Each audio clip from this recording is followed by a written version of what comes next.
आणि बोललो असलं ती शब्द मागे घेऊ, काय झालं? मी बोललोच नाही, आईवर बोललोच नाही मी त्याने. तुम्ही शिवीत दिली असं ते व्हायरल होते, ते शब्द मागे घेतो.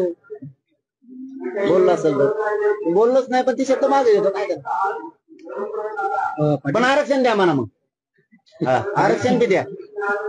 कारण आमच्या बी आई बहिणी, आमच्या बी आई रात्रंदिवस राब राब कष्ट करतात, त्यांचे लेकरं फाशी घ्यायला लागलेत. तुमच्या आईप्रमाणे आमच्या बी आईला तोला जरा, आणि त्या आईच्या लेकराला आरक्षण द्या. इथं बोललोच नाही, आणि ओघात बोललो बी असेल तरी ते शब्द मी मागे घेतला आणि मोठ्या मनाने घेतला. त्याच्यात काय नाही एवढं. आमच्या मोठ्याच म्हणायचं, तुमच्यासारखा आडमोठापणा नाहीये. पण स्वतःची आई दुसऱ्याच्या आईला पण तोला, कारण आमच्या आई रक्ताच्या थारोळ्यात पाडल्या होत्या. ते बी बघा, त्यावेळेस माझ्याच पोलिसाला हाणलं म्हणले होते, त्यावेळेस आमची आई नव्हती का? त्यावेळेस नव्हती आमची आई.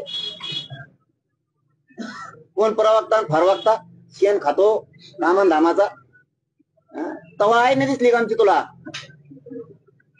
कोण बाई